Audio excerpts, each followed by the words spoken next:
vamos a pasar ahora a nuestra próxima exposición y corresponde, digamos, al comandante grupo ingeniero aeronáutico, señor Juan Carlos Sepúlveda.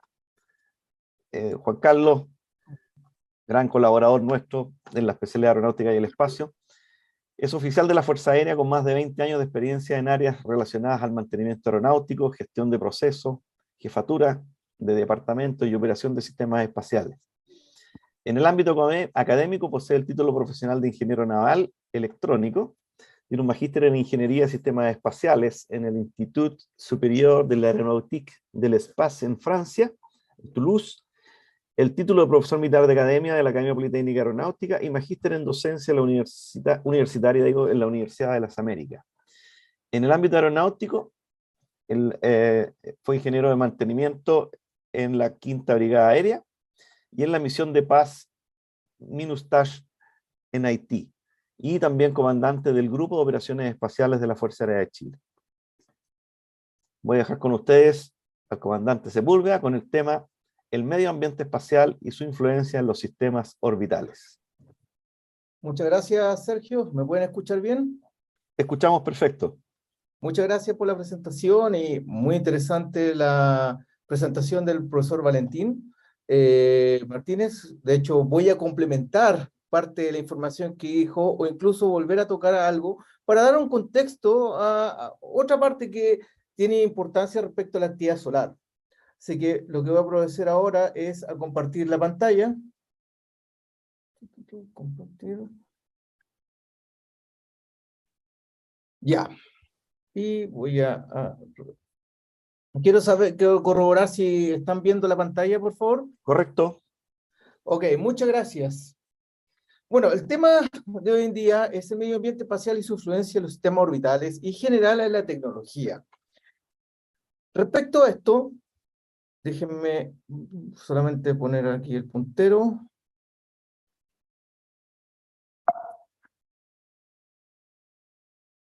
Como ya se vio en la anterior exposición, hablar de medio ambiente espacial o el concepto de clima espacial tiene una relación directa con una estrella que es la que nos rodea y tiene una gran influencia en el planeta Tierra, que es nuestro Sol, que es el agente o el actor principal para este efecto.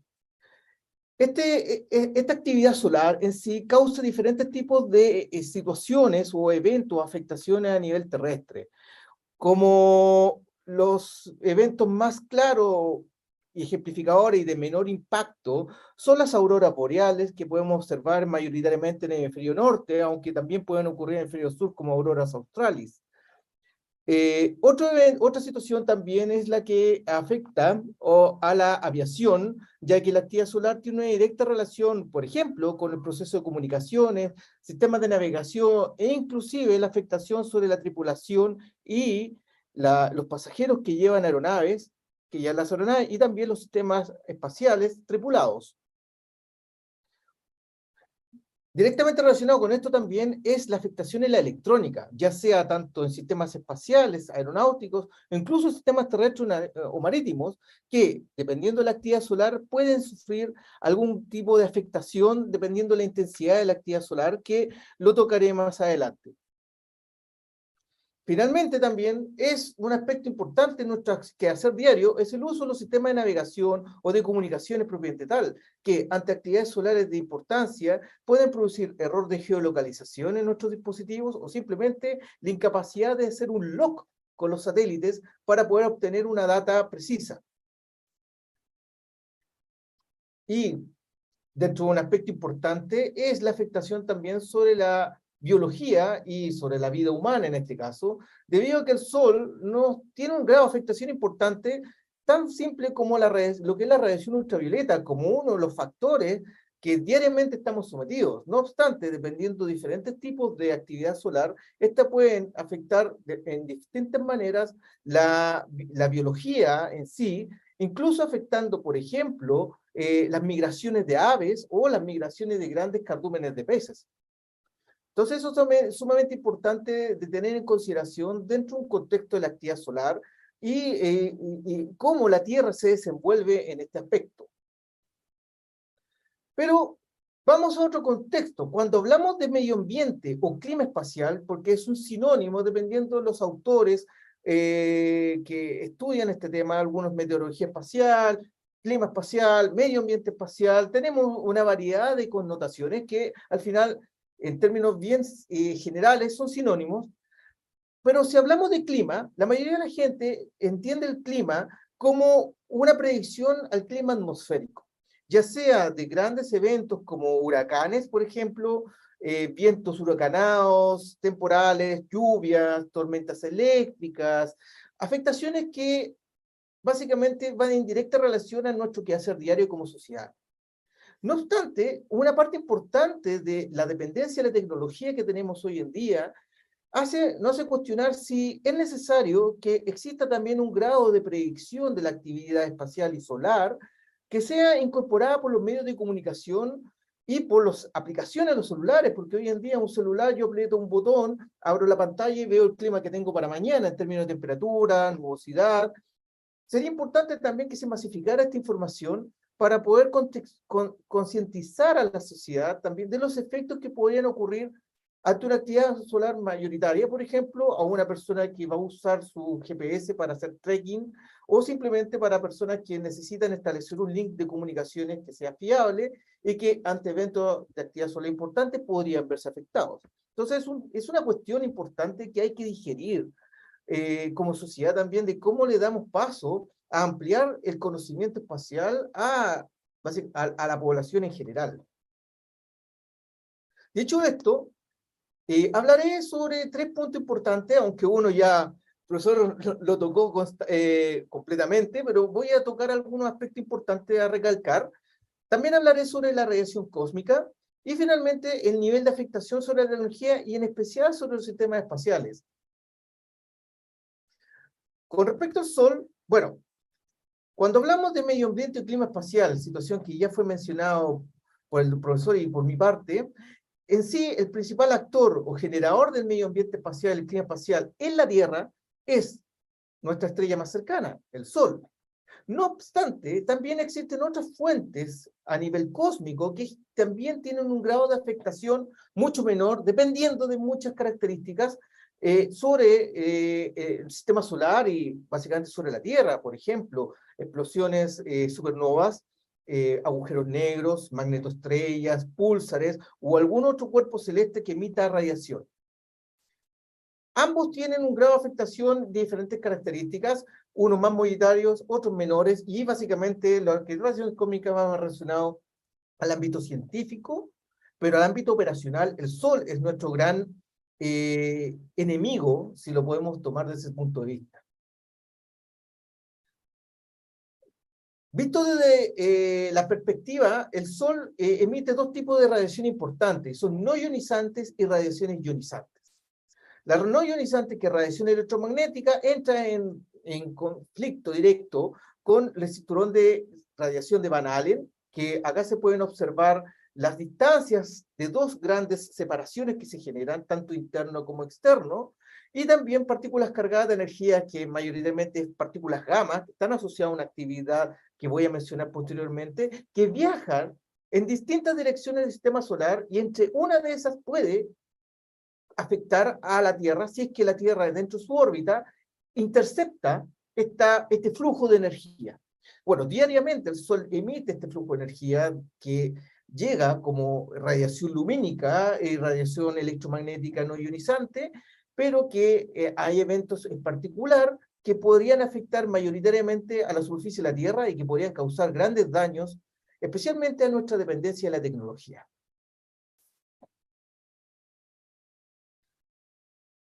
El Sol, y podemos observar acá una pequeña animación en la parte inferior, interactúa con el campo electromagnético de la Tierra en función de la radiación que emite, pero la actividad solar tiene características funcionales, si lo podríamos tomar desde un punto de vista bien característico.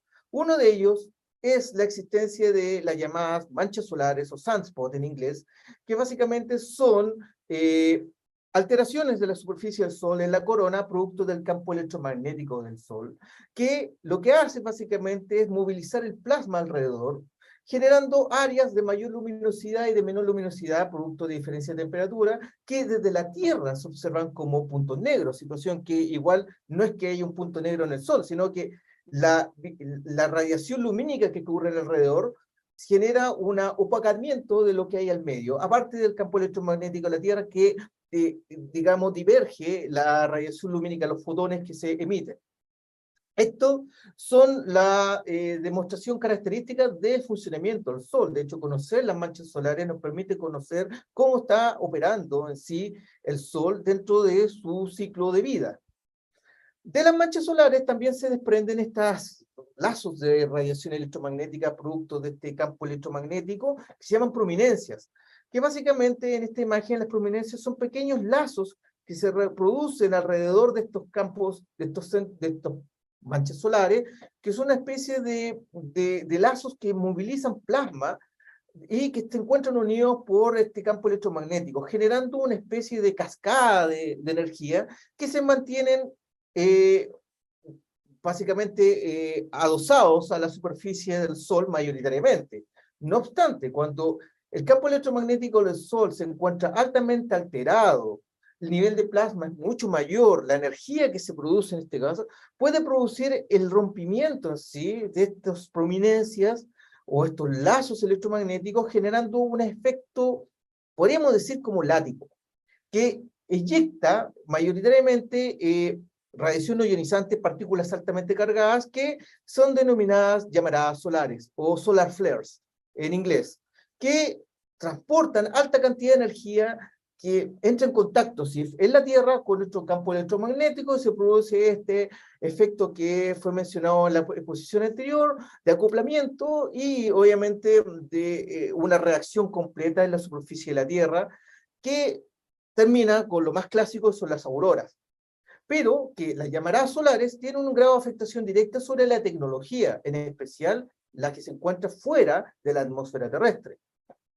Y cuando estas prominencias y esta energía solar es de mucho mayor, hay mucha mayor energía produciéndose en este proceso de acumulación de manchas solares, por ejemplo, donde el campo electromagnético se entrelaza y se desordena hasta que se rompe, puede generarse eventos mucho mayor intensidad y que son más catastróficos, que son las eyecciones de masa coronal o coronal mass ejection en su denominación en inglés, que es básicamente la expulsión de materia, de plasma, de la masa coronal, que viaja a diferentes partes dependiendo de la ubicación donde se encuentra y que moviliza no solamente radiación electromagnética base como electrones o partículas cargadas, sino que incluso radiación gamma o partículas subatómicas de alto nivel destructivo, si lo podemos pensar desde un punto de vista biológico o tecnológico. ¿Ya? Y este es un aspecto importante a considerar porque voy a tocar unos ejemplos de esos y también cómo esto podría afectar la tecnología. Desde el punto de vista solar, existe el proceso de medición de la actividad solar en función de la cantidad de manchas solares que aparecen. Este ciclo solar se empezó a estudiar desde mediados de 1700, específicamente alrededor de 1750, entonces empezaron a monitorear la cantidad de manchas solares, estableciéndose un área de ciclos del Sol que varían en aproximadamente cada 11 años. ¿Qué quiere decir eso? Que cada 11 años tenemos una mayor acumulación de manchas solares, como también una disminución de esta, generando las diferentes intensidades de ciclos. En la actualidad nos encontramos viviendo hoy día el ciclo número 25. Como se puede observar en esta imagen, que es una progresión de las mediciones, entre mayor acumulación de manchas solares, mayor actividad solar existe, y por ende también mayor probabilidad de impacto de solar flares y coronal mass ejection existen sobre el planeta.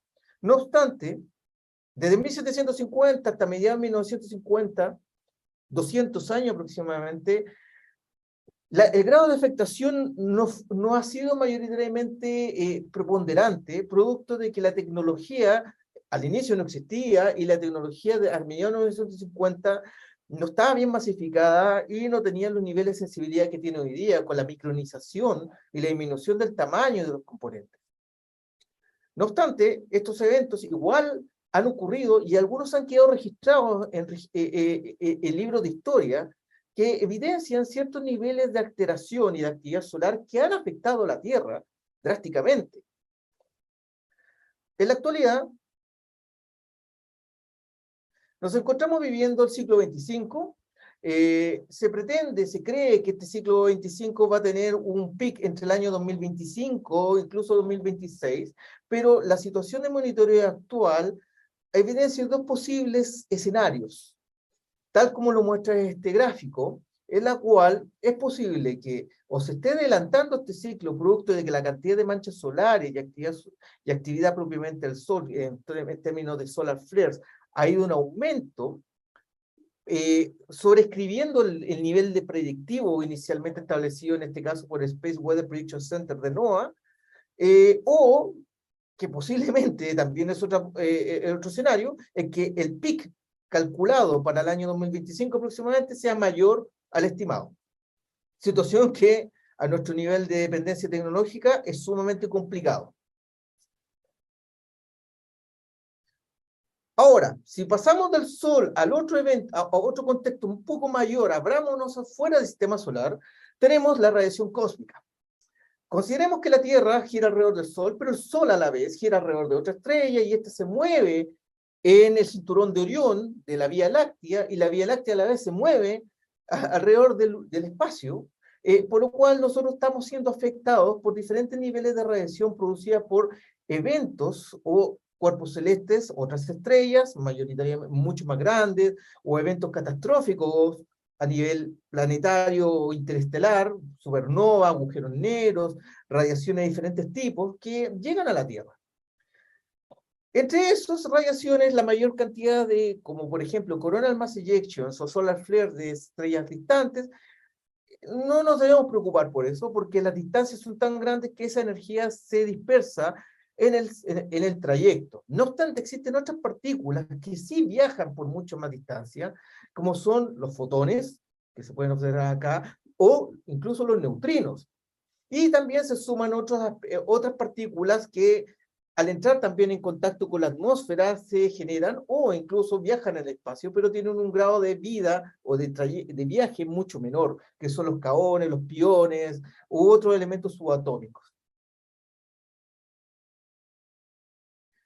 Si podemos ver desde un punto de vista la interacción de la radiación cósmica sobre la atmósfera terrestre, podemos tener aquí dos tipos de gráficas, ambos muestran lo mismo, una más bonita que otra, pero ambas son extremadamente descriptivas cuando queremos determinar, ok, cuando viene un evento de radiación cósmica que estamos siendo sometidos a cada momento, en 24 horas al día, 365 días, esto no para.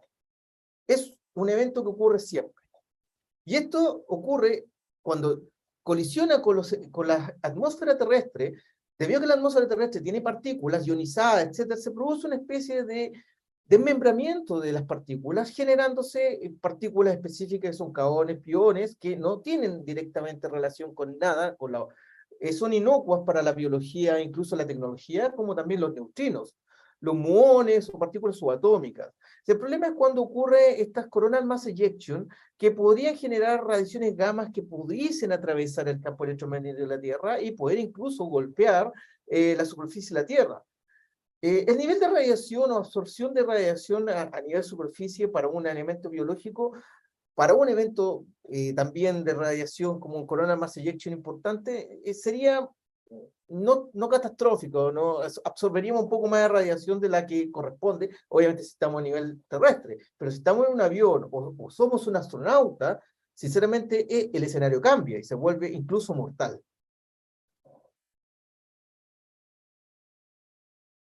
Ahora, uno de los aspectos importantes, y aquí es como dar vuelta a la moneda, porque generalmente estamos hablando de la afectación de la tecnología, y ahora, con respecto a los neutrinos, hay que verlo desde el punto de vista que ahora, los neutrinos son elementos, son partículas que son muy apetecidas por los científicos, producto que su entendimiento puede darnos claves sobre la mecánica celeste.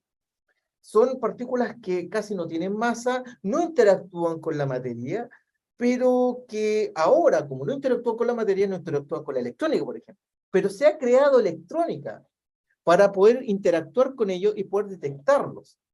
y, por ende, estudiarlos. Y eso, básicamente, es sumamente importante, porque aquí entramos ahora al ámbito inverso de crear tecnología para poder analizar este tipo de partículas a través de un concepto llamado la radiación de Cherenkov, que es un evento que se produce en los reactores nucleares, por ejemplo, que es una reacción de superluminosidad, producto de la reacción de ciertos eventos sensibles a la radiación, que emiten un evento lumínico de tono azul, por ejemplo. Y se ha creado este tema, por ejemplo, este gran contenedor, que es un contenedor que está enterrado en Japón, que se llama Super Kamiokande, que es una piscina con distintos tipos de sensores muy sensibles y que se encuentran enterrados, ya que eso evita de que otras partículas de radiación puedan ingresar aquí, y solamente los neutrinos son los que atraviesan. De hecho, los neutrinos atraviesan la Tierra y pueden seguir viajando millones y millones de kilómetros atravesando más planetas, más objetos celestes y seguir su viaje, porque tienen muy poca alteración con respecto a la materia, pero su conocimiento es altamente importante para el ámbito científico y para la astronomía en sí. Dicho esto, vamos ahora a lo que es la afectación en la tecnología. Con este gráfico, muy similar al que mostró el expositor anterior, pero visto desde la perspectiva europea, tenemos la ESA, que muestra que las distintas actividades solar, tanto coronal mass ejection, solar flare, cosmic ray, afectan específicamente a todo lo que se encuentra fuera de la atmósfera terrestre, y que en sí afecta la vida de todos los astronautas que puedan estar operando en ese lugar, afecta básicamente las capacidades electrónicas internas de los satélites, degrada los paneles solares, por ejemplo, produce errores de hardware y software que analizaré posteriormente, y también altera los procesos de comunicaciones, tanto en distintas frecuencias y distintos servicios, telecomunicaciones satelitales, internet, televisión, y la señal, por ejemplo, GPS, GLONASS, Beidou, que nos sirven para la navegación. Y esto obviamente tiene un impacto sobre las distintas organizaciones o equipos que usan estas señales para poder realizar una actividad en particular. También, ya hablado, es el nivel de radiación que absorben las entidades aeronáuticas, la tripulación y los pasajeros en aeronaves, especialmente las tripulaciones que están constantemente volando. Afectan también los grados de transmisión de las airwaves o las bandas de comunicaciones que se mueven en la atmósfera, y que también afectan inclusive el tendido eléctrico o las líneas de poder, que es sumamente importante tener en consideración debido a la masificación que existe hoy en día debido a nuestra dependencia de la tecnología. Y esto es lo que quiero hablar también de algunos grados de afectación del Sol que han tenido repercusiones históricas y que, de producirse nuevamente, nos pondría en un grave aprieto.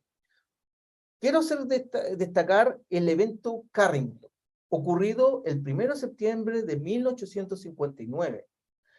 Este evento fue estudiado y lleva el nombre del científico astrónomo que lo estudió, que es Richard Carrington, quien se dedicó a observar el Sol y, dentro de su constante estudio, evidenció la acumulación de diferentes manchas solares en un área muy específica del Sol que apuntaba hacia la Tierra. Eso lo hizo en los días previos al 1 de septiembre, hasta que durante el 1 de septiembre, en distintas latitudes a nivel global, incluso en sectores cercanos al Ecuador, se evidenciaron eventos similares a las auroras boreales, quedando registrados en libros tal como se observan en estas imágenes, tanto en Europa como en el lejano oriente, donde se registraron este evento, en consideración de que fue considerado como, en algunos aspectos, casi el fin del mundo para algunas personas, o señales divinas, que generó eventos de aurora o alteraciones atmosféricas lumínicas en sectores donde tradicionalmente nunca ocurren. Pero también hubo otro aspecto importante que ocurrió con las redes de telégrafo, que eran, digamos, lo que estaba masificado en esa época, que eran los primeros tendidos eléctricos y la red de telégrafo, que causó, dentro de los registros históricos que existen, incluso la electrocución o los golpes de corriente, choques de corriente a los telegrafistas que estaban operando en ese momento, sumado al corte de tendido del telégrafo producto de la sobrecarga de estas líneas, causando obviamente un blackout de comunicaciones que en sí no era tan importante en la época porque solamente estaba asociado a grandes urbes.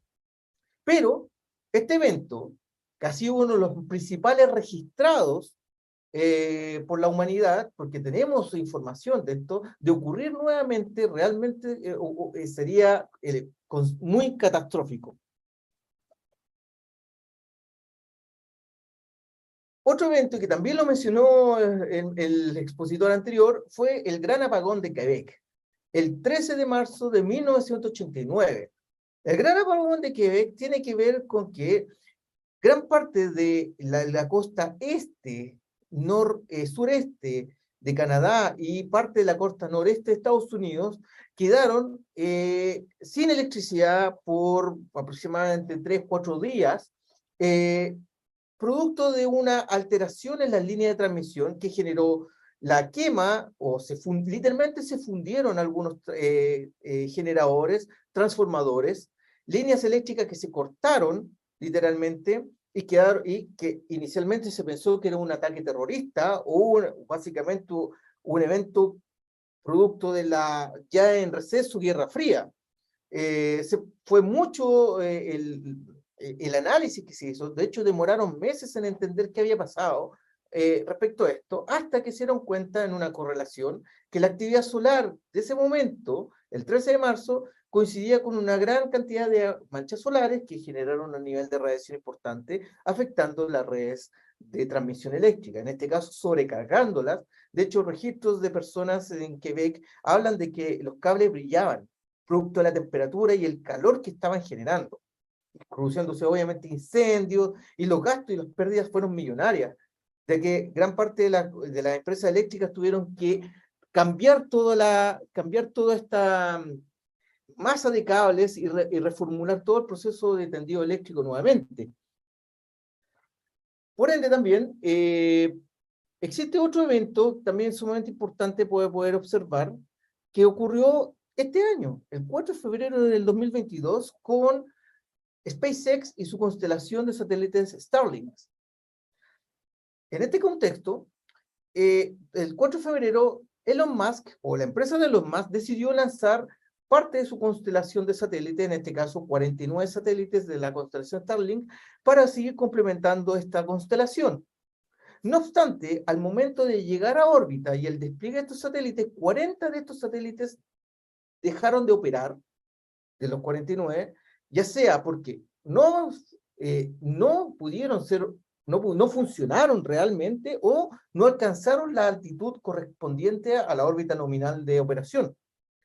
Y esto se debió básicamente a que durante el periodo del 4 de febrero, 3 y 4 de febrero, ocurrió una actividad, una solar flare de características importantes que generó un nivel de geomagnético de nivel 5, casi 6, dentro de la escala de alteración atmosférica terrestre, ya que tenemos la radiación solar que tiene un grado de afectación sobre la estructura atmosférica que genera este índice, que es el KP Index. Entre más alto, mayor alteración atmosférica y electromagnética existe. Bueno, cuento corto, estos satélites, algunos producto de la densidad atmosférica que existía en ese momento, no alcanzaron la órbita, o simplemente la radiación causó una falla catastrófica sobre los elementos electrónicos de estos satélites. El problema fue que este evento estaba predicho. Había una predicción de este evento, pero el análisis de la misión y las operaciones de SpaceX no tomaron en consideración esta situación, esta predicción, y decidieron lanzar el cohete Falcon 9 de igual manera. Por lo cual acá podríamos decir que es un problema compartido entre el Sol y el grado de operaciones o la capacidad de operaciones de la empresa SpaceX de realizar una actividad. Fue como volar en una tormenta, que ya estaba en una predicción previa. Aproximadamente las predicciones de esta característica son de 2 a 3 días. Otro impacto también que ocurre con otro evento solar de este año que ocurrió el 21 de junio de 2022, con otro solar flare de KP Index 5 también, fue la alteración de los sistemas de navegación global por satélite. Acá tenemos una imagen de disponibilidad de las frecuencias del sistema GPS que ocurre a nivel global, en donde tenemos una alteración que afecta al PDOP, o Precision Dilution of Precision, que es la dilución de la precisión de la señal GPS que reciben los equipos, al quedando que entre más alto es el valor, mayor es el grado de error que puede existir en la geolocalización. Este gráfico demuestra que cualquier aeronave, vehículo o sistema que haya ocupado el sistema GPS en esta área de Europa, de Asia, porque esto es sector de día y esto es noche, debe haber tenido un nivel de alteración de navegación o de lectura de la señal GNSS extremadamente errática. Situación que demanda también empezar a pensar cómo podemos planificar misiones, tanto vuelos pasajeros, misiones militares incluso, en situaciones de alta actividad solar, que se nos viene en camino entre el 2023, 2024 y 2025. Dentro de este aspecto, tenemos que analizar 4 grandes escenarios que ocurren cuando la radiación espacial llega a la Tierra. La radiación de partículas, la radiación ionizante, que crea eventos de efecto único, single event effect, en su denominación en inglés, que vienen asociados a radiación solar, radiación cósmica y la influencia de la anomalía del Atlántico Sur, especialmente para todos los satélites que pasan por esa área, que en términos generales, si lo vemos desde un punto de vista operacional directo, tiene un grado de conectividad con la seguridad aeronáutica. Tenemos otras áreas como la dosis total de absorción por parte de elementos biológicos, radiación interna o externa a los satélites que pueden producir también algunos daños, especialmente en instrumentos que se encuentran en la superficie externa de estos satélites. Pero si me concentro en el single event effect o eventos de efecto único, es posible establecer 2 tipos de eventos o 2 tipos grandes de eventos que vienen relacionados con el software y otros vienen relacionados con el hardware.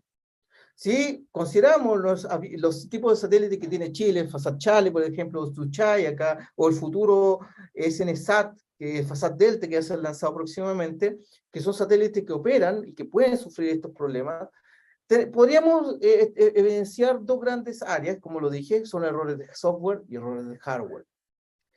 Dentro de los colores que están establecidos acá, el rojo son los de mayor impacto y de ocurrencia, o impacto en la misión, y más claros son los colores, son de menor impacto, de menor ocurrencia. Me voy a centrar acá en los errores de software, en el Single Event Upset, que es el más común que ocurre, y es el que afecta a los bancos de memoria y de almacenamiento de los sistemas espaciales. ¿Cuál es el problema? Que aquí se pueden corromper datos que pueden generar un problema en la operación o en la data que se está descargando a la superficie. Por ejemplo, una imagen satelital que fue capturada y almacenada a bordo podría sufrir una situación que con una alteración de los datos podría llegar corrupta esa información a la Tierra. Otra situación también que puede ocurrir entre los errores hardware son los Single Event Gate Rupture o Single Event Burnout, que básicamente aquí se relaciona a los arcos eléctricos producto de la sobrecarga de electrones que atraviesan los componentes electrónicos que funcionan con electricidad básicamente. Esto destruye básicamente uno de los elementos más comunes en la electrónica actual, que son los transistores. ¿Ya? O elementos o placas integradas que poseen muchos componentes cercanos. Esta destrucción obviamente podría llevar a la inutilización completa de la misión de un sistema espacial o la inutilización parcial de alguna función de este satélite. Y esto ha ocurrido varias veces. De hecho, un caso importante es el satélite Envisat de la Agencia Espacial Europea, que se perdió, si me acuerdo, en 2018, que de un momento a otro falló, pero con su falla tiene una directa relación respecto a una actividad solar importante. Tomando en consideración, y ya para ir terminando, gran parte de la actividad que ocurre, pues esta es una imagen desglosada de lo que es el Fasat Charlie, nuestro satélite, pero para ejemplificar cuáles son los componentes que más susceptibilidad tienen a la radiación espacial. En este caso, gran parte de esa susceptibilidad ocurre sobre elementos que se encuentran en la superficie externa de los satélites o que tienen que ver directamente con el control de actitud y órbita de estos satélites. que son, por ejemplo, Star Tracker, que es una cámara que observa el cielo, las ruedas de reacción, que son los elementos que cambian el momentum del satélite, sensores solares, etcétera, que son sensores y distintos elementos que van midiendo y que su falla podría causar un problema grave en la misión del satélite. Otro aspecto importante es lo que ocurre con los errores de software, es la afectación sobre el computador a bordo, ya que el CEU, o Single Event Upset, podría corromper los datos de memoria. ¿Qué podríamos solucionar en este caso? Es tener redundancias de bancos de memoria, por ejemplo. Y otro efecto, que ya son los catastróficos, son los que ocurren sobre la unidad de distribución y conversión de corriente, que en este caso son las PDCU, que al mover mucha corriente, energía eléctrica, son susceptibles a sufrir arcos eléctricos, causando, en este caso, la falla de la PDCU, deja el satélite completamente oscura, sin energía, perdiendo la misión en totalidad.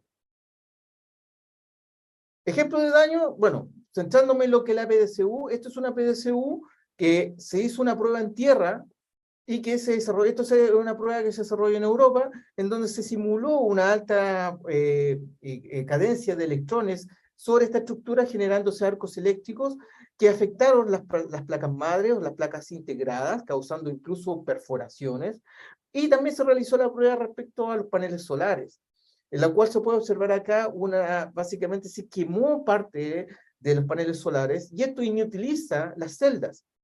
Y eso reduce la capacidad de absorción de energía y por ende la acumulación en las baterías propias del satélite, limitando la vida útil de estos. Y eso básicamente es el gran problema que tenemos con la radiación espacial, los daños y el impacto que tiene la operación de estos sistemas, que viene dado con los servicios que entregan y obviamente también con los costos involucrados en perder una misión de millones de dólares. Entonces, como conclusiones a esta exposición, puedo esbozar algunas ideas, como es básicamente que el espacio es un ambiente hostil. Sinceramente, es un ambiente que no es agradable, si lo podemos decir, para la vida humana, y que básicamente el cinturón de radiación que tiene la Tierra, el de Van Allen y la ionosfera, nos da una protección impresionante. Pero pensemos ahora si vamos a colocar personas en Marte o en la Luna. La Luna y Marte tienen una característica, ambos no tienen un campo electromagnético, no tienen cinturones de radiación, por lo cual el Sol abate completamente sobre la superficie. El Sol es el principal actor, o sea, es nuestra estrella más cercana y el productor de la radiación espacial de mayor intensidad. La radiación cósmica es despreciable en términos generales, ya que se encuentran tan alejadas las fuentes radiactivas que lo que llega acá es casi imperceptible y que al revés, se hace tecnología para poder detectarlos. Han existido eventos de importancia de actividad solar, como lo mencionaba anteriormente, el evento Carrington, por ejemplo, o el apagón de Quebec, que de ocurrir en nuestra realidad de 2022, los daños, el impacto en la sociedad en sí, realmente son insospechados y un poco casi catastróficos. Finalmente, la electrónica es la principal afectada en este caso, por lo cual nos llega una reflexión final que se requiere estar preparado. Se requiere generar procesos de predicción más acotados, información entregada y esparcida, digamos, por los medios de comunicación, y eventos de contención ante situaciones como una coronal mass ejection que venga en dirección a la Tierra y que pueda realmente dar una afectación o una inhabilitación de los sistemas espaciales. ¿Cómo sobreviviremos como sociedad a la pérdida de gran cantidad de nuestros proveedores de servicios en órbita? Con eso, doy término a mi exposición. Muchas gracias. Sí, muchas gracias, Juan Carlos. Muy clarificadora la parte, digamos, del efecto en la tecnología. Y ahí me quedan ahí una pregunta que quería hacerte. Sí. ¿Cuáles serían las medidas de mitigación, entonces, operativas para los satélites o cómo ya entrando, digamos, al concepto mismo de disminuir ese efecto que existe hoy día? Por ejemplo, FASAT Charlie, para aterrizarnos bien aquí en nuestro país. ¿Tiene alguna medida de mitigación respecto de, por ejemplo, tormentas solares? ¿O podríamos esperar que en la próxima generación van a tener esas medidas de mitigación? Bueno, la tecnología y la ingeniería tiene diversos tipos de soluciones. Muchas de ellas ante eventos solares de gran importancia, por ejemplo, yo siempre recalco el evento Carrington, que ante una situación, una réplica de ese evento en la actualidad, yo creo que no existen medidas de mitigación disponibles para solventar el problema que se va a generar. No obstante, existen situaciones como lo mencionaban también anteriormente, que es llevar el satélite a un concepto de safe mode o modo de supervivencia. ¿Qué quiere decir eso? Que ante la predicción de una situación, de un evento solar importante, que hay un nivel de predicción, ya que el análisis de las manchas solares nos permite decir, ok, la probabilidad de ocurrencia es tanto, es básicamente apagar el satélite, desconectar casi todos sus sistemas, solamente dejarlo con lo básico y esperar de que este proceso radiativo atraviese el satélite, pero al no estar energizado, no se generan estos eventos de arcos eléctricos, por ejemplo, que pudiesen dañar los circuitos integrados. Otro aspecto podría ser, bueno, y eso depende también mucho del costo de la misión, es que el satélite tenga un mayor número de redundancia de sistemas críticos y que esta redundancia más encima esté asociado a encapsulamientos de la estructura electrónica mucho más eficientes. O sea, rodearlos de plomo o de jaulas de Faraday que se denominan, para poder dispersar la corriente, como los aviones en términos de cómo dispersan un rayo cuando los golpea. No obstante, eso tiene otras consideraciones en la tecnología espacial. Por ejemplo, aumenta el peso, aumenta el consumo eléctrico y el costo en sí de la misión, por lo cual hay un trade-off que la industria tiene que solventar en función de o protejo más al satélite, pero me sale más caro, o lo protejo menos y veo cómo lo reemplazo si es que ocurre un evento catastrófico. Está súper bien ahí el tema, pero, por ejemplo, veamos el tiempo de reacción entonces, porque en el fondo yo puedo tener información de la meteorología solar, ¿verdad? Que podría y puedo apagar o desenergizar el satélite. Pero ¿cuánto tiempo tengo para hacer eso? En función Dependiendo, pero también, en función también de que el horas, satélite se está desplazando, puede llegar a un área segura por naturaleza al otro lado de la Tierra. ¿Te das cuenta? Entonces, en el fondo, ¿cuál es el algoritmo, cómo se maneja operativamente estas eh, variables para poder decir, ya, ahora hay que desenergizar, porque justamente viene apareciendo por el lado hacia el amanecer, ya, ¿no? Donde está de frente al sol. bueno, ¿Cómo lo efectivamente, hacen? igual es complejo, pero respecto a las solar flares, tenemos horas de reacción, podríamos decir, entre la ocurrencia de solar flares más la velocidad, porque si bien tenemos que considerar que gran parte de las radiaciones electromagnéticas viaja a velocidad cercana a la luz, sí, tenemos, en el peor de los casos tenemos 8 minutos, pero en sí las velocidades de traslado de algunas partículas un poquito más lentas, así que podemos generar en horas. Ahora, si son coronal mass ejection, que son elementos mucho más pesados, la velocidad es menor y tenemos respuestas aproximadamente de 1, 2, y en el mejor de los casos 3 días de que llegue gran parte de la masa radiactiva y dañina, por lo cual sí, tenemos un nivel de tiempo, pero la probabilidad de supervivencia, por ejemplo, un coronal mass ejection de un sistema espacial, por ejemplo, telecomunicaciones, que se encuentra a 36.000 kilómetros de altura, fuera del cinturón de Van Allen más encima, ante un evento de estas características es extremadamente complejo de predecir. Y la industria solamente responde en tener en tierra la probabilidad de tener un satélite listo para ser lanzado en caso de que otro deje de funcionar, o tener una red, una constelación de satélites que pueda suplir las fallas de algunos y prever la supervivencia de otros, como Starlink, que pese a que perdió 40 satélites, ¿Mm? sigue operando esta constelación. En relación a la radiación cósmica tú dijiste despreciable, sí, desde el punto de vista de la tecnología, pero evidentemente que para un astronauta es importante, ¿verdad? El tiempo Sí, de exposición a la radiación cósmica es acumulativa, digamos, y tiene por lo menos un factor de 3 en relación a la Tierra, ¿verdad? Y eso puede producir algunas enfermedades degenerativas al ser humano, etcétera, todo lo que conocemos en ese sentido. En el fondo, esa radiación cósmica no va a producir arcos eléctricos, para que lo aclares un poquito Sí. o no. Sí, efectivamente, sí, la radiación cósmica es despreciable en términos de interacción con la electrónica. No obstante, como lo mencionas, es la constante absorción. Porque básicamente yo puedo ser nosotros ahora estamos siendo atravesados por parte de la radiación cósmica. De hecho, en este momento deben estar pasando millones de neutrinos alrededor nuestro y básicamente nuestra vida nos está cortando. Pero obviamente si salimos de la atmósfera terrestre y de los campos, los cinturones de radiación, efectivamente el nivel aumenta, no solamente radiación cósmica, sino la propia actividad solar nos afecta. Y eso obviamente tiene consigo conceptos de planificación de misión que se denomina, que por ejemplo en la Estación Espacial Internacional los astronautas tienen un ciclo aproximadamente 6 meses de recambio, porque sobre 6 meses, aparte de la propia degradación muscular y del hueso que ocurre por la ingravidez, la cantidad de absorción de radiación que ellos, por el hecho de estar en órbita, son sometidos, realmente les acorta la vida. Y ahora tenemos que pensar, ok, pero tenemos varias misiones que están preparando para volver a la Luna o ir a Marte.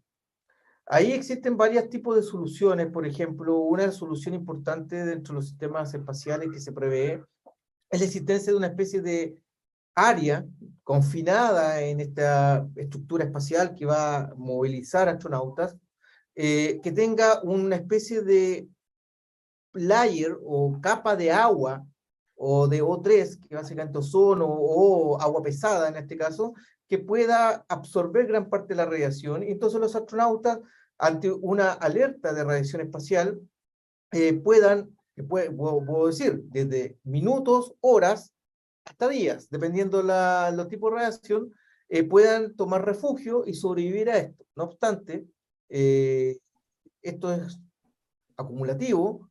Las misiones espaciales tripuladas tienen una duración mínima de 2 años, que es la de Marte, por ejemplo.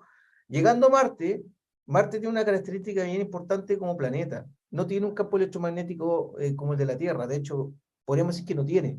Por lo cual no existe una protección natural a la radiación solar, más que la radiación cósmica.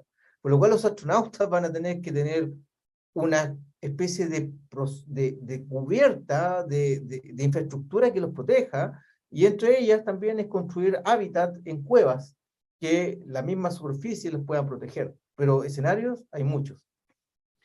Ok, el tema Marte lo vamos a comentar en otra oportunidad acá. Te voy a leer algunas preguntas. Jaime Torres, ¿cómo lo hacen para corregir los errores producidos por la afectación de los ciclos solares? Pero previo a esto, quiero pedirte después que abras el question and answer para que obtengas una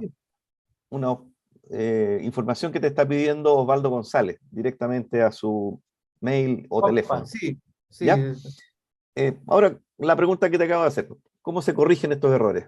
Bueno, efectivamente los sistemas espaciales tienen una configuración específica, especialmente en software, que es básicamente un sistema, se llama Watchdog, en sí, que son como unos perros guardianes que están revisando y corroborando que los sistemas electrónicos e informáticos funcionen correctamente.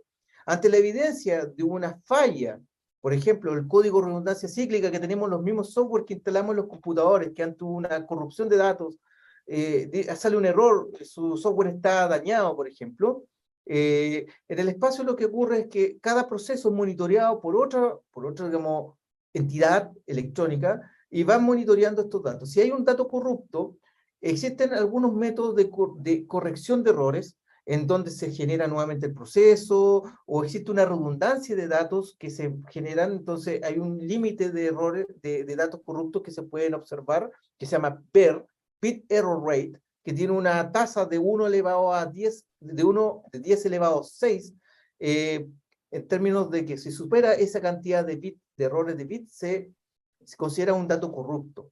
Entonces existe una especie de software y equipo electrónico especializado en monitorear los procesos informáticos a bordo. Ante la ocurrencia de uno de estos, el sistema determina o volver a producir la data o básicamente reiniciar un equipo que haya quedado interrumpido. De hecho, con el Fasad Charlie, 10 años de experiencia en el espacio, es una situación que ocurre periódicamente, no digamos todos los días, pero ante la ocurrencia de un evento que puede, por ejemplo, congelar un equipo, el computador a bordo analiza la existencia de este error, le manda un comando de reinicio y básicamente como que lo apaga y lo enciende. Ante la ocurrencia de que esta acción no funcione, existe otro método automático de que el computador se apaga y manda el satélite en safe mode y espera que desde tierra la tripulación que está acá de operaciones pueda reencender el satélite y poder repararlo desde un punto de vista lógico ante una posibilidad de recuperar el satélite de un evento como este. Pero si el daño es físico, hardware, es muy poco probable su reparación. Pero ahí viene también un tema como lo usan los aviones, de la redundancia de equipos. Satélites mucho mayor características, mucho más capaces. Por ejemplo, tienen 3 computadores, 5 tipos de sensores que hacen lo mismo y que básicamente 2 pueden fallar, los otros 3 pueden mantener la misión. Entonces, existe un diferente tipo de configuraciones, pero mayoritariamente el software tiene una capacidad de auto-regenerarse, si uno lo puede decir así, para poder suplir estos tipos de errores que son comunes en el ámbito orbital. Vale, mira, voy a unir dos preguntas en una acá, para que nos cuente un poco también de cómo, y así vamos a responder la pregunta que nos hacen respecto de la basura espacial. ¿Cómo opera el satélite Fasad Charlie respecto de una alerta de colisión con alguna chatarra espacial para que nos pueda ver? Y lo segundo es lo que mencionaste ahí que vamos a tener un pic de como dijera, de la efervescencia solar, digámoslo así, ¿no? para el año 2025. Si realmente está previsto ya, ¿cómo nos podría afectar? ¿Hay alguna simulación al respecto o no? Bueno, buena pregunta y la respuesta la voy a dar también un poco haciendo énfasis. Voy a responder la primera a la segunda pregunta, después voy a ir a la primera de la basura espacial. Sí, este tema del ciclo 25 es un análisis que al menos los operadores espaciales están tomando muy en serio, producto de que la predicción de manchas solares y actividad solar ha ido en aumento sobre el periodo que se estipulaba. Pero volvamos al ciclo 24. El Fasad Charlie tiene 10 años, va a cumplir 11 años de utilidad, de vida útil este año, y gran parte de esa sobrevida de los 5 años que se está estipulado es gracias a que el ciclo 24 fue un ciclo bien reducido en actividad solar. ¿Qué quiere decir eso? Que al ser reducido, la cantidad de radiación que puede haber afectado a la estructura electrónica del satélite fue menor, por ende la probabilidad de fallas catastróficas se disminuyó, y también que la actividad solar afecta a la atmósfera. Entonces, al afectar la atmósfera, a satélites que se encuentran bajos, como el Fasad Charlie, que está a 620 kilómetros de altura, la atmósfera entra en una especie de reacción con la actividad solar, en unas partes comprimiéndose y en otras ampliándose. Y eso genera un mayor drag o una mayor resistencia al avance, que hace que el satélite vaya disminuyendo su velocidad, vaya cayendo y generando mayores eventos de corrección orbital que mantengan este satélite en su posición nominal. Esa corrección orbital es combustible. Cada corrección orbital consume combustible, por lo cual la reducción de combustible genera una disminución de la vida útil del satélite. En el proceso de operación de los 10 años satélite Fasad Charlie, la cantidad de maniobras orbitales calculadas ha sido casi la mitad de las originalmente predichas. Producto de que la actividad solar fue mucho menor. De hecho, la inserción del satélite fue muy perfecta. De aproximadamente 4 maniobras de corrección orbital anuales, se han hecho 2. Y eso ha ido ahorrando el combustible. Pero ¿qué pasa ahora? Estamos entrando en un ciclo que la predicción es que va a ser mayor intensidad que el del 24, ciclo 25.